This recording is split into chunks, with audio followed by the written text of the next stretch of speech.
Êxodo, capítulo 23. Não espalharás notícias falsas, nem darás a mão ao ímpio para seres testemunha de injustiça. Não tomarás o partido da maioria para fazeres o mal, nem deporás num processo, inclinando-te para a maioria, para torcer o direito. Nem serás parcial com o desvalido no seu processo. Se encontrares o boi do teu inimigo, ou o seu jumento desgarrado, o reconduzirás.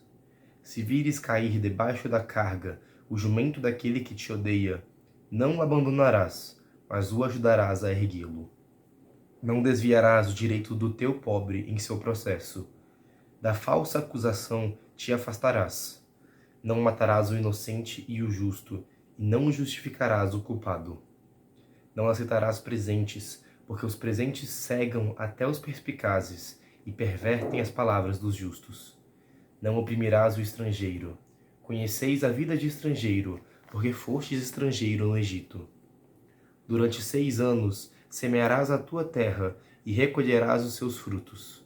No 7º ano, porém, a deixarás descansar e não a cultivarás, para que os pobres do teu povo achem o que comer. Comam os animais do campo e o que restar. Assim farás com a tua vinha e com o teu olival. Durante 6 dias farás os teus trabalhos, e no 7º descansarás, para que descanse o teu boi e o teu jumento, e tome alento o filho da tua serva e o estrangeiro. Prestai atenção a tudo que vos tenho dito, e não fareis menção do nome de outros deuses, nem se ouça da vossa boca. 3 vezes no ano me celebrarás festa.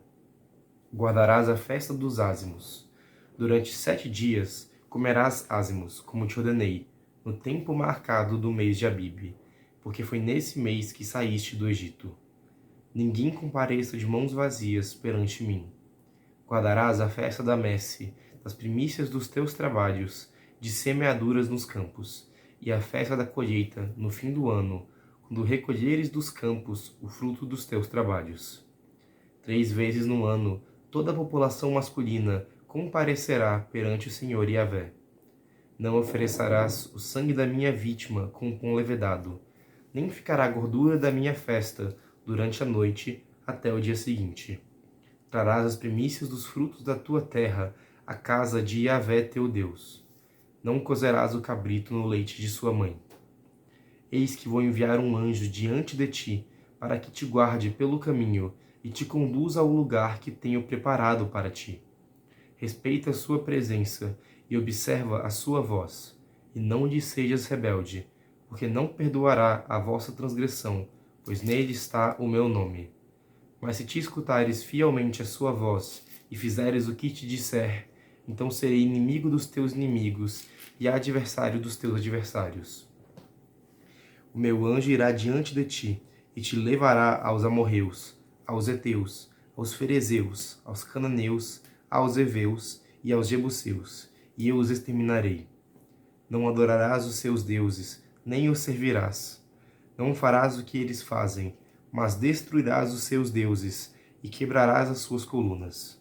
Servireis a Yahvé, vosso Deus, então abençoarei o teu pão e a tua água, e afastarei a doença do vosso meio. Na tua terra não haverá mulher que aborte ou que seja estéril, e completarei o número dos teus dias. Enviarei diante de ti o meu terror, confundindo todo o povo onde entrares, e farei com que todos os teus inimigos te voltem as costas. Enviarei também vespas diante de ti, para que expulsem os heveus, os cananeus e os heteus diante de ti. Não os expulsareis diante de ti num só ano, para que a terra não fique deserta e se multipliquem contra ti as feras do campo. Pouco a pouco os expulsarei diante de ti, até que te multipliques e possuas a terra por herança. Fixareis as tuas fronteiras desde o mar dos juncos até o mar dos filisteus, e desde o deserto até o rio.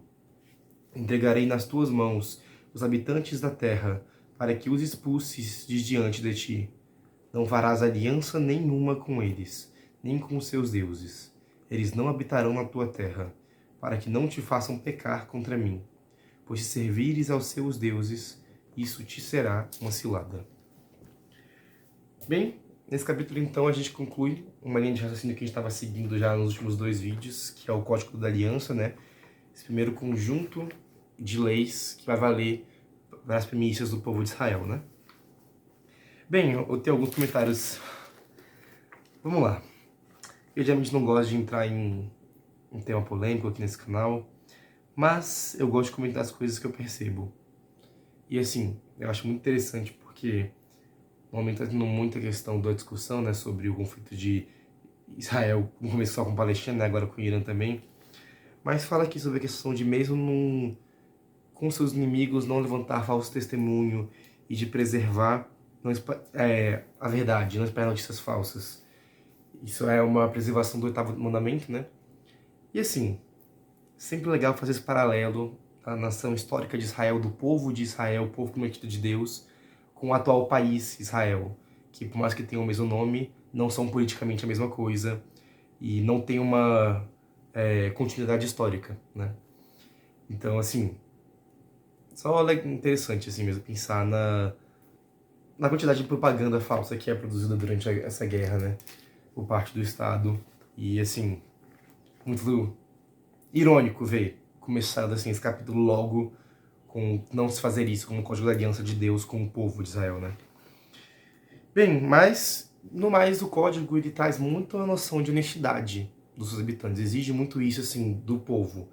Então, sobre não levantar falso testemunho, sobre se encontrar um boi perdido, algo perdido que não é seu, achar o verdadeiro dono, devolver quando estiver envolvido num processo, sempre defender aquele que foi inocente e não justificar quem é o culpado, não aceitar presentes ou subornos, porque isso segue até mesmo os mais justos.